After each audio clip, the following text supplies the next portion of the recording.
ซัดฝั่งยังไกลไม่เห็นฝันชีวิตนั้นผูกไว้กับสายลมเช้ากับเย็นเหมือนเดิมไม่เคยจมมีเพียงเรือเป็นบ้านและหัวใจแดดแผดเผาเงาเรือที่ลอยไปบนลำไม้ไหลลื่นในน้ำวนเวียงแห่แรงด้วยกำลังของตนหาพรุ่งนี้ที่ไม่เคยย้อนคืนไร้ทรัพย์สินไร้เมืองที่พักพิงเพียงเสียงคลื่นคืออิสระที่จริง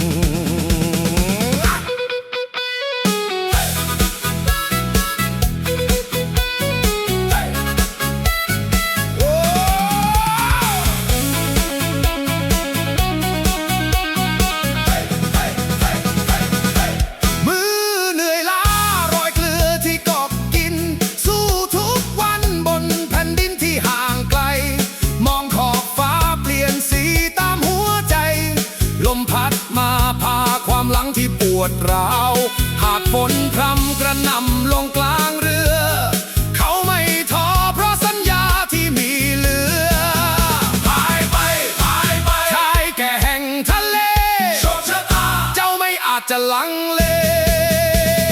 คือระบำของคลื่นคือทางที่ต้องไปในพายุร้ายคือความหมายที่แท้จริงไร้นายเนื้อหัวไร้ถ้วยรางวัลฝันคงไม่ไกล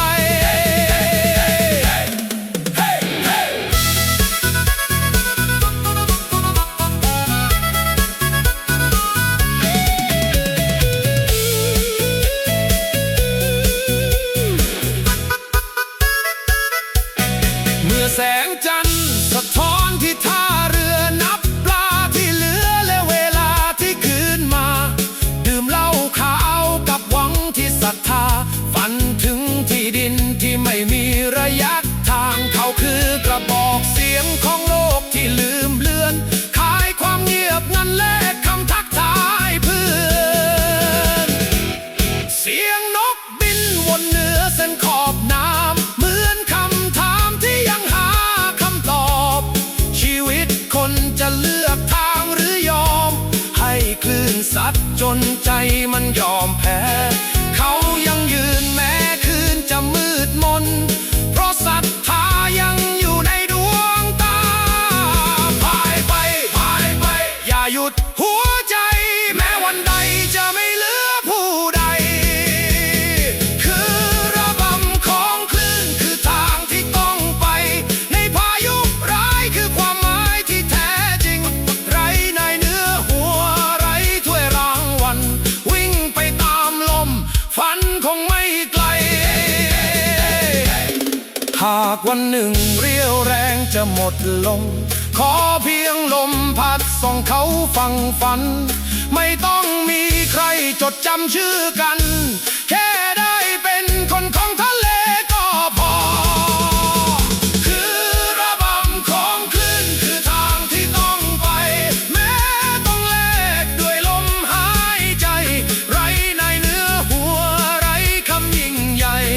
แต่หัวใจยังลอยอยู่กลางลมชาวประมงเอ่ยพายต่อไปแม้คลื่นลมจะโหเท่าไรชาวประมงเอ่ยอย่าหวั่นไหวแสงทองจะมาเมื่อฟ้าสดใส